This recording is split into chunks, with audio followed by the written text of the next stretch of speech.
श्री ऋणविमोचन महागणपति स्तोत्रम्। स्मरामि देवदेवेशं वक्रतुण्डं महाबलं षडक्षरं कृपासिन्धुं नमामि ऋणमुक्तये। एकाक्षरं होकदन्तम् एकं ब्रह्म सनातनम् एकमेवाद्वितीयं च नमामि ऋणमुक्तये। महागणपतिं देवं महास्तवं महाबलं महाविघ्नहरं शम्भो नमामि ऋणमुक्तये। कृष्णाम्बरं कृष्णवर्णं कृष्णगन्धानुलेपनं कृष्णसर्पोपवीतं च नमामि ऋणमुक्तये। रक्ताम्बरं रक्तवर्णं रक्तगन्धानुलेपनं रक्तपुष्पप्रियं देवं नमामि ऋणमुक्तये। पीताम्बरं पीतवर्णं पीतगन्धानुलेपनं पीतपुष्पप्रियं देवं नमामि ऋणमुक्तये। धूम्राम्बरं धूम्रवर्णं धूम्रगन्धानुलेपनं होमधूमप्रियं देवं नमामि ऋणमुक्तये। फालनेत्रं फालचन्द्रं पाशाकुशधरं विभुं चामरालङ्कृतं देवं नमामि ऋणमुक्तये। इदं तृणहरं स्तोत्रं सन्ध्यायां यः पठेन्नरः षण्मासाभ्यन्तरेणैव ऋणमुक्तो भविष्यति। स्मरामि देवदेवेशं वक्रतुण्डं महाबलं षडक्षरं कृपासिन्धुं नमामि ऋणमुक्तये। एकाक्षरं होकदन्तम् एकं ब्रह्म सनातनम् एकमेवाद्वितीयं च नमामि ऋणमुक्तये। महागणपतिं देवं महास्तवं महाबलं महाविघ्नहरं शम्भो नमामि ऋणमुक्तये। कृष्णाम्बरं कृष्णवर्णं कृष्णगन्धानुलेपनं कृष्णसर्पोपवीतं च नमामि ऋणमुक्तये। रक्ताम्बरं रक्तवर्णं रक्तगन्धानुलेपनं रक्तपुष्पप्रियं देवं नमामि ऋणमुक्तये। पीताम्बरं पीतवर्णं पीतगन्धानुलेपनं पीतपुष्पप्रियं देवं नमामि ऋणमुक्तये। धूम्राम्बरं धूम्रवर्णं धूम्रगन्धानुलेपनं होमधूमप्रियं देवं नमामि ऋणमुक्तये। फालनेत्रं फालचन्द्रं पाशाकुशधरं विभुं चामरालङ्कृतं देवं नमामि ऋणमुक्तये। इदं तृणहरं स्तोत्रं सन्ध्यायां यः पठेन्नरः षण्मासाभ्यन्तरेणैव ऋणमुक्तो भविष्यति। स्मरामि देवदेवेशं वक्रतुण्डं महाबलं षडक्षरं कृपासिन्धुं नमामि ऋणमुक्तये। एकाक्षरं होकदन्तम् एकं ब्रह्म सनातनम् एकमेवाद्वितीयं च नमामि ऋणमुक्तये। महागणपतिं देवं महास्तवं महाबलं महाविघ्नहरं शम्भो नमामि ऋणमुक्तये। कृष्णाम्बरं कृष्णवर्णं कृष्णगन्धानुलेपनं कृष्णसर्पोपवीतं च नमामि ऋणमुक्तये। रक्ताम्बरं रक्तवर्णं रक्तगन्धानुलेपनं रक्तपुष्पप्रियं देवं नमामि ऋणमुक्तये। पीताम्बरं पीतवर्णं पीतगन्धानुलेपनं पीतपुष्पप्रियं देवं नमामि ऋणमुक्तये। धूम्राम्बरं धूम्रवर्णं धूम्रगन्धानुलेपनं होमधूमप्रियं देवं नमामि ऋणमुक्तये। फालनेत्रं फालचन्द्रं पाशाकुशधरं विभुं चामरालङ्कृतं देवं नमामि ऋणमुक्तये। इदं तृणहरं स्तोत्रं सन्ध्यायां यः पठेन्नरः षण्मासाभ्यन्तरेणैव ऋणमुक्तो भविष्यति। स्मरामि देवदेवेशं वक्रतुण्डं महाबलं षडक्षरं कृपासिन्धुं नमामि ऋणमुक्तये। एकाक्षरं होकदन्तम् एकं ब्रह्म सनातनम् एकमेवाद्वितीयं च नमामि ऋणमुक्तये। महागणपतिं देवं महास्तवं महाबलं महाविघ्नहरं शम्भो नमामि ऋणमुक्तये। कृष्णाम्बरं कृष्णवर्णं कृष्णगन्धानुलेपनं कृष्णसर्पोपवीतं च नमामि ऋणमुक्तये।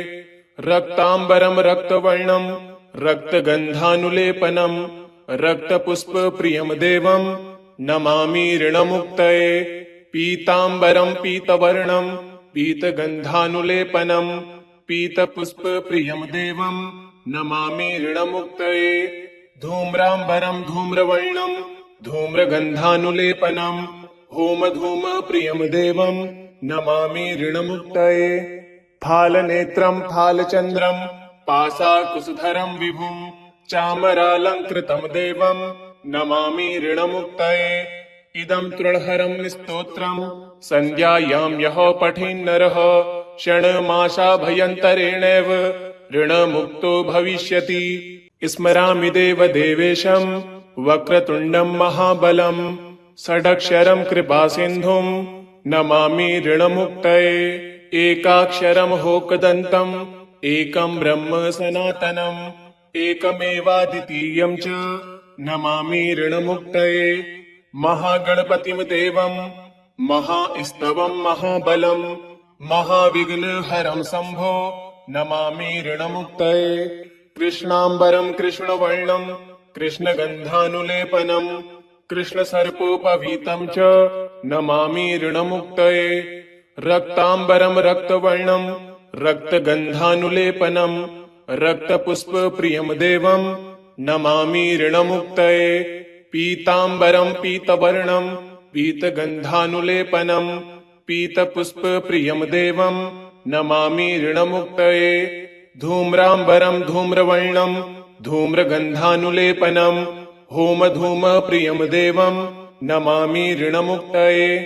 फालनेत्रं फालचन्द्रं पाशाकुशधरं विभुं चामरालङ्कृतं देवं नमामि ऋणमुक्तये। इदं तृणहरं स्तोत्रं सन्ध्यायां यः पठेन्नरः षण्मासाभ्यन्तरेणैव ऋणमुक्तो भविष्यति। स्मरामि देवदेवेशं वक्रतुण्डं महाबलं षडक्षरं कृपासिन्धुं नमामि ऋणमुक्तये। एकाक्षरं होकदन्तम् एकं ब्रह्म सनातनम् एकमेवाद्वितीयं च नमामि ऋणमुक्तये। महागणपतिं देवं महास्तवं महाबलं महाविघ्नहरं शम्भो नमामि ऋणमुक्तये।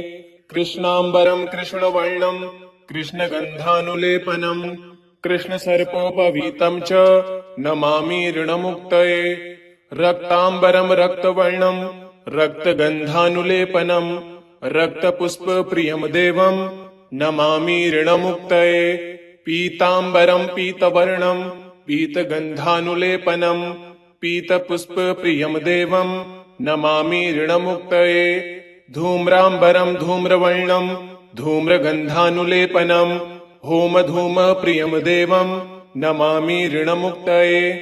फालनेत्रं फालचन्द्रं पाशाकुशधरं विभुं चामरालङ्कृतं देवं नमामि ऋणमुक्तये। इदं तृणहरं स्तोत्रं सन्ध्यायां यः पठेन्नरः षण्मासाभ्यन्तरेणैव ऋणमुक्तो भविष्यति। स्मरामि देवदेवेशं वक्रतुण्डं महाबलं षडक्षरं कृपासिन्धुं नमामि ऋणमुक्तये। एकाक्षरं होकदन्तम् एकं ब्रह्म सनातनम् एकमेवाद्वितीयं च नमामि ऋणमुक्तये। महागणपतिं देवं महास्तवं महाबलं महाविघ्नहरं शम्भो नमामि ऋणमुक्तये। कृष्णाम्बरं कृष्णवर्णं कृष्णगन्धानुलेपनं कृष्णसर्पोपवीतं च नमामि ऋणमुक्तये। रक्ताम्बरं रक्तवर्णं रक्तगन्धानुलेपनं रक्तपुष्पप्रियं देवं नमामि ऋणमुक्तये। पीताम्बरं पीतवर्णं पीतगन्धानुलेपनं पीतपुष्पप्रियं देवं नमामि ऋणमुक्तये। धूम्राम्बरं धूम्रवर्णं धूम्रगन्धानुलेपनं होमधूमप्रियं देवं नमामि ऋणमुक्तये। फालनेत्रं फालचन्द्रं पाशाकुशधरं विभुं चामरालङ्कृतं देवं नमामि ऋणमुक्तये। इदं तृणहरं स्तोत्रं संध्यायां यः पठेन्नरः क्षणमाशाभयन्तरेणैव ऋणमुक्तो भविष्यति। स्मरामि देवदेवेशं वक्रतुण्डं महाबलं षडक्षरं कृपासिन्धुं नमामि ऋणमुक्तये। एकाक्षरं होकदन्तम् एकं ब्रह्म सनातनम् एकमेवाद्वितीयं च नमामि ऋणमुक्तये। महागणपतिं देवं महास्तवं महाबलं महाविघ्नहरं शम्भो नमामि ऋणमुक्तये। कृष्णाम्बरं कृष्णवर्णं कृष्णगन्धानुलेपनं कृष्णसर्पोपवीतं च नमामि ऋणमुक्तये। रक्ताम्बरं रक्तवर्णं रक्तगन्धानुलेपनं रक्तपुष्पप्रियं देवं नमामि ऋणमुक्तये। पीताम्बरं पीतवर्णं पीतगन्धानुलेपनं पीतपुष्पप्रियं देवं नमामि ऋणमुक्तये। धूम्राम्बरं धूम्रवर्णं धूम्रगन्धानुलेपनं होमधूमप्रियं देवं नमामि ऋणमुक्तये। फालनेत्रं फालचन्द्रं पाशाकुशधरं विभुं चामरालङ्कृतं देवं नमामि ऋणमुक्तये। इदं तृणहरं स्तोत्रं संध्यायां यः पठेन्नरः क्षणमाशाभयन्तरेणैव ऋणमुक्तो भविष्यति। स्मरामि देवदेवेशं वक्रतुण्डं महाबलं षडक्षरं कृपासिन्धुं नमामि ऋणमुक्तये। एकाक्षरं होकदन्तम् एकं ब्रह्म सनातनम् एकमेवाद्वितीयं च नमामि ऋणमुक्तये। महागणपतिं देवं महास्तवं महाबलं महाविघ्नहरं शम्भो नमामि ऋणमुक्तये। कृष्णाम्बरं कृष्णवर्णं कृष्णगन्धानुलेपनं कृष्णसर्पोपवीतं च नमामि ऋणमुक्तये। रक्ताम्बरं रक्तवर्णं रक्तगन्धानुलेपनं रक्तपुष्पप्रियं देवं नमामि ऋणमुक्तये। पीताम्बरं पीतवर्णं पीतगन्धानुलेपनं पीतपुष्पप्रियं देवं नमामि ऋणमुक्तये। धूम्राम्बरं धूम्रवर्णं धूम्रगन्धानुलेपनं होमधूमप्रियं देवं नमामि ऋणमुक्तये। फालनेत्रं फालचन्द्रं पाशाकुशधरं विभुं चामरालङ्कृतं देवं नमामि ऋणमुक्तये। इदं तृणहरं स्तोत्रं संध्यायां यः पठेन्नरः क्षणमाशाभयन्तरेणैव ऋणमुक्तो भविष्यति। स्मरामि देवदेवेशं वक्रतुण्डं महाबलं षडक्षरं कृपासिन्धुं नमामि ऋणमुक्तये। एकाक्षरं होकदन्तम् एकं ब्रह्म सनातनम् एकमेवाद्वितीयं च नमामि ऋणमुक्तये। महागणपतिं देवं महास्तवं महाबलं महाविघ्नहरं शम्भो नमामि ऋणमुक्तये। कृष्णाम्बरं कृष्णवर्णं कृष्णगन्धानुलेपनं कृष्णसर्पोपवीतं च नमामि ऋणमुक्तये। रक्ताम्बरं रक्तवर्णं रक्तगन्धानुलेपनं रक्तपुष्पप्रियं देवं नमामि ऋणमुक्तये। पीताम्बरं पीतवर्णं पीतगन्धानुलेपनं पीतपुष्पप्रियं देवं नमामि ऋणमुक्तये। धूम्राम्बरं धूम्रवर्णं धूम्रगन्धानुलेपनं होमधूमप्रियं देवं नमामि ऋणमुक्तये। फालनेत्रं फालचन्द्रं पाशाकुशधरं विभुं चामरालङ्कृतं देवं नमामि ऋणमुक्तये। इदं तृणहरं स्तोत्रं संध्यायां यः पठेन्नरः क्षणमाशाभयन्तरेणैव ऋणमुक्तो भविष्यति। स्मरामि देवदेवेशं वक्रतुण्डं महाबलं षडक्षरं कृपासिन्धुं नमामि ऋणमुक्तये। एकाक्षरं होकदन्तम् एकं ब्रह्म सनातनम् एकमेवाद्वितीयं च नमामि ऋणमुक्तये। महागणपतिं देवं महास्तवं महाबलं महाविघ्नहरं शम्भो नमामि ऋणमुक्तये। कृष्णाम्बरं कृष्णवर्णं कृष्णगन्धानुलेपनम् कृष्णसर्पोपवीतं च नमामि ऋणमुक्तये। रक्ताम्बरं रक्तवर्णं रक्तगन्धानुलेपनं रक्तपुष्पप्रियं देवं नमामि ऋणमुक्तये। पीताम्बरं पीतवर्णं पीतगन्धानुलेपनं पीतपुष्पप्रियं देवं नमामि ऋणमुक्तये। धूम्राम्बरं धूम्रवर्णं धूम्रगन्धानुलेपनं होमधूमप्रियं देवं नमामि ऋणमुक्तये। फालनेत्रं फालचन्द्रं पाशाकुशधरं विभुं चामरालङ्कृतं देवं नमामि ऋणमुक्तये। इदं तृणहरं स्तोत्रं सन्ध्यायां यः पठेन्नरः षण्मासाभ्यन्तरेणैव ऋणमुक्तो भविष्यति। स्मरामि देवदेवेशं वक्रतुण्डं महाबलं षडक्षरं कृपासिन्धुं नमामि ऋणमुक्तये। एकाक्षरं होकदन्तम् एकं ब्रह्म सनातनम् एकमेवाद्वितीयं च नमामि ऋणमुक्तये। महागणपतिं देवं महास्तवं महाबलं महाविघ्नहरं शम्भो नमामि ऋणमुक्तये। कृष्णाम्बरं कृष्णवर्णं कृष्णगन्धानुलेपनं कृष्णसर्पोपवीतं च नमामि ऋणमुक्तये। रक्ताम्बरं रक्तवर्णं रक्तगन्धानुलेपनं रक्तपुष्पप्रियं देवं नमामि ऋणमुक्तये। पीताम्बरं पीतवर्णं पीतगन्धानुलेपनं पीतपुष्पप्रियं देवं नमामि ऋणमुक्तये। धूम्राम्बरं धूम्रवर्णं धूम्रगन्धानुलेपनं होमधूमप्रियं देवं नमामि ऋणमुक्तये। फालनेत्रं फालचन्द्रं पाशाकुशधरं विभुं चामरालङ्कृतं देवं नमामि ऋणमुक्तये। इदं तृणहरं स्तोत्रं सन्ध्यायां यः पठेन्नरः षण्मासाभ्यन्तरेणैव ऋणमुक्तो भविष्यति। स्मरामि देवदेवेशं वक्रतुण्डं महाबलं षडक्षरं कृपासिन्धुं नमामि ऋणमुक्तये। एकाक्षरं होकदन्तम् एकं ब्रह्म सनातनम् एकमेवाद्वितीयं च नमामि ऋणमुक्तये। महागणपतिं देवं महास्तवं महाबलं महाविघ्नहरं शम्भो नमामि ऋणमुक्तये। कृष्णाम्बरं कृष्णवर्णं कृष्णगन्धानुलेपनं कृष्णसर्पोपवीतं च नमामि ऋणमुक्तये। रक्ताम्बरं रक्तवर्णं रक्तगन्धानुलेपनं रक्तपुष्पप्रियं देवं नमामि ऋणमुक्तये।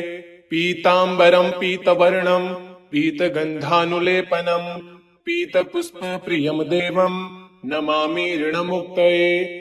धूम्राम्बरं धूम्रवर्णं धूम्रगन्धानुलेपनं होमधूमप्रियं देवं नमामि ऋणमुक्तये। फालनेत्रं फालचन्द्रं पाशाकुशधरं विभुं चामरालङ्कृतं देवं नमामि ऋणमुक्तये। इदं तृणहरं स्तोत्रं सन्ध्यायां यः पठेन्नरः षण्मासाभ्यन्तरेणैव ऋणमुक्तो भविष्यति। स्मरामि देवदेवेशं वक्रतुण्डं महाबलं षडक्षरं कृपासिन्धुं नमामि ऋणमुक्तये।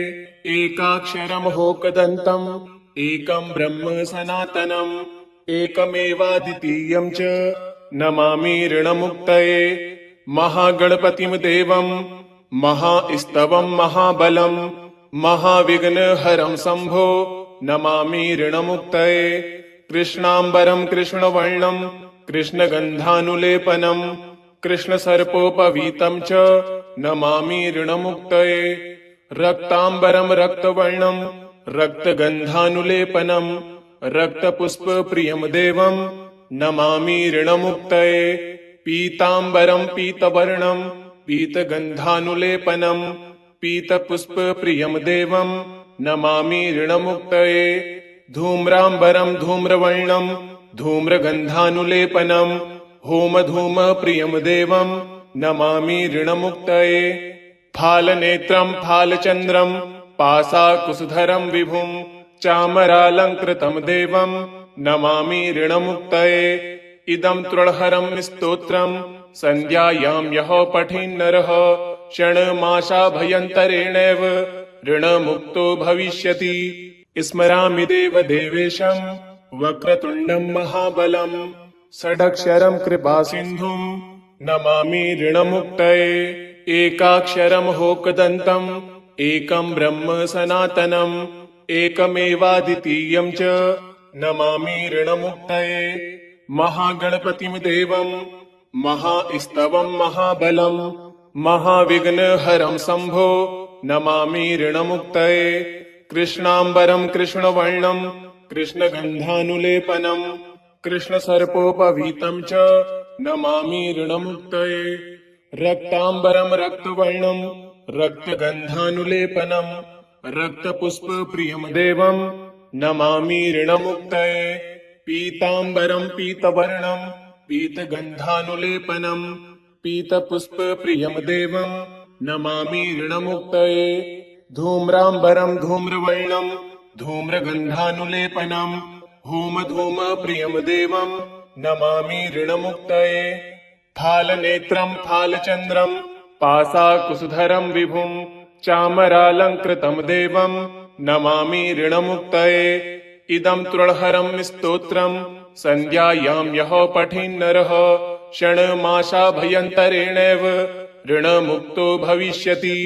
स्मरामि देवदेवेशं वक्रतुण्डं महाबलं षडक्षरं कृपासिन्धुं नमामि ऋणमुक्तये।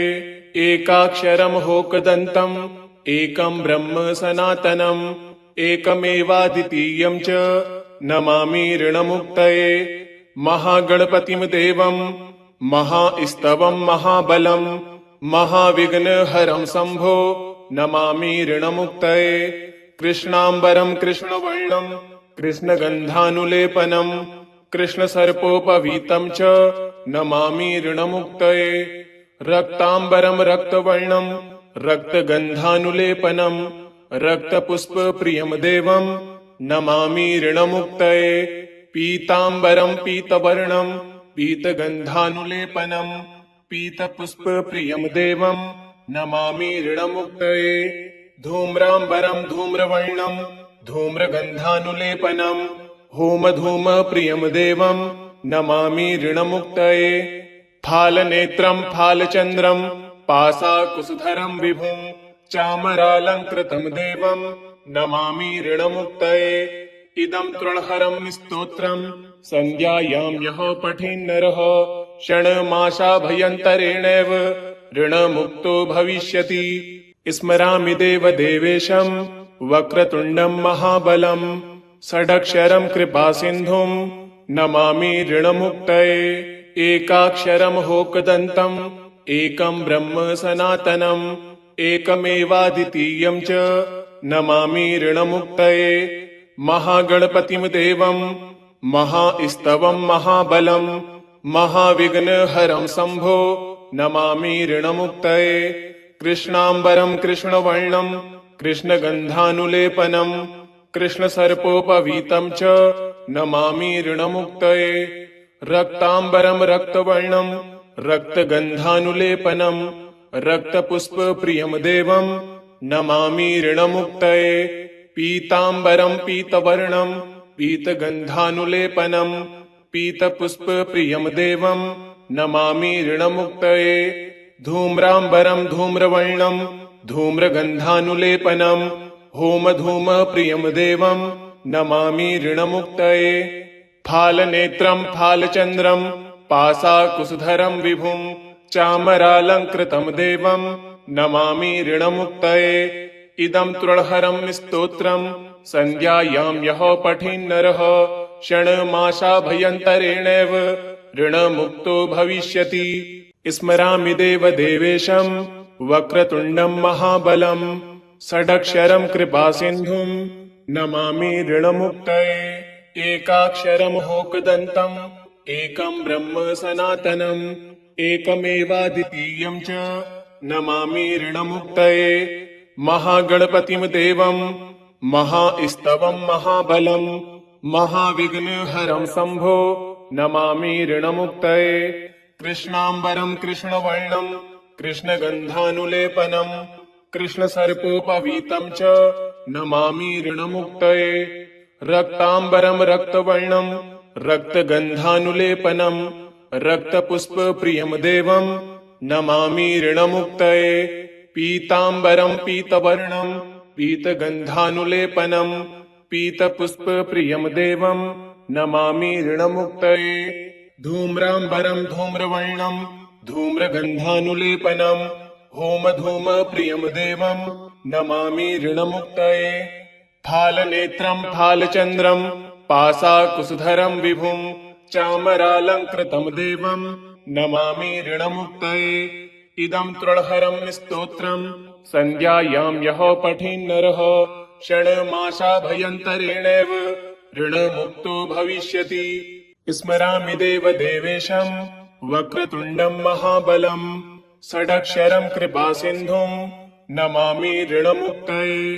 एकाक्षरं होकदन्तम् एकं ब्रह्म सनातनम् एकमेवाद्वितीयं च नमामि ऋणमुक्तये। महागणपतिं देवं महास्तवं महाबलं महाविघ्नहरं शम्भो नमामि ऋणमुक्तये। कृष्णाम्बरं कृष्णवर्णं कृष्णगन्धानुलेपनं कृष्णसर्पोपवीतं च नमामि ऋणमुक्तये। रक्ताम्बरं रक्तवर्णं रक्तगन्धानुलेपनं रक्तपुष्पप्रियं देवं नमामि ऋणमुक्तये। पीताम्बरं पीतवर्णं पीतगन्धानुलेपनं पीतपुष्पप्रियं देवं नमामि ऋणमुक्तये। धूम्राम्बरं धूम्रवर्णं धूम्रगन्धानुलेपनं होमधूमप्रियं देवं नमामि ऋणमुक्तये। फालनेत्रं फालचन्द्रं पाशाकुशधरं विभुं चामरालङ्कृतं देवं नमामि ऋणमुक्तये। इदं तृणहरं स्तोत्रं सन्ध्यायां यः पठेन्नरः षण्मासाभ्यन्तरेणैव ऋणमुक्तो भविष्यति। स्मरामि देवदेवेशं वक्रतुण्डं महाबलं षडक्षरं कृपासिन्धुं नमामि ऋणमुक्तये। एकाक्षरं होकदन्तम् एकं ब्रह्म सनातनम् एकमेवाद्वितीयं च नमामि ऋणमुक्तये। महागणपतिं देवं महास्तवं महाबलं महाविघ्नहरं शम्भो नमामि ऋणमुक्तये। कृष्णाम्बरं कृष्णवर्णं कृष्णगन्धानुलेपनं कृष्णसर्पोपवीतं च नमामि ऋणमुक्तये। रक्ताम्बरं रक्तवर्णं रक्तगन्धानुलेपनं रक्तपुष्पप्रियं देवं नमामि ऋणमुक्तये। पीताम्बरं पीतवर्णं पीतगन्धानुलेपनं पीतपुष्पप्रियं देवं नमामि ऋणमुक्तये। धूम्राम्बरं धूम्रवर्णं धूम्रगन्धानुलेपनं होमधूमप्रियं देवं नमामि ऋणमुक्तये।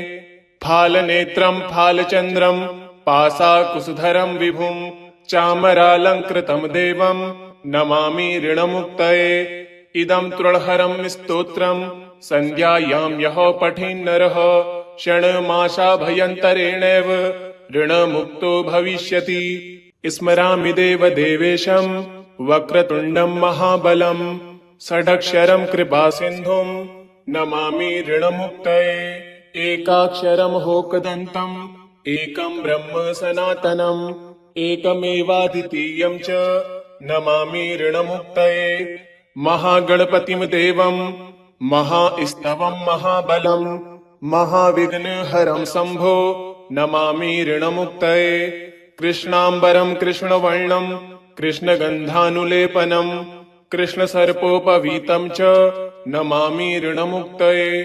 रक्ताम्बरं रक्तवर्णं रक्तगन्धानुलेपनं रक्तपुष्पप्रियं देवं नमामि ऋणमुक्तये। पीताम्बरं पीतवर्णं पीतगन्धानुलेपनं पीतपुष्पप्रियं देवं नमामि ऋणमुक्तये। धूम्राम्बरं धूम्रवर्णं धूम्रगन्धानुलेपनं होमधूमप्रियं देवं नमामि ऋणमुक्तये। फालनेत्रं फालचन्द्रं पाशाकुशधरं विभुं चामरालङ्कृतं देवं नमामि ऋणमुक्तये। इदं तृणहरं स्तोत्रं सन्ध्यायां यः पठेन्नरः षण्मासाभ्यन्तरेणैव ऋणमुक्तो भविष्यति। इति श्री ऋणविमोचन महागणपति स्तोत्रं सम्पूर्णम्।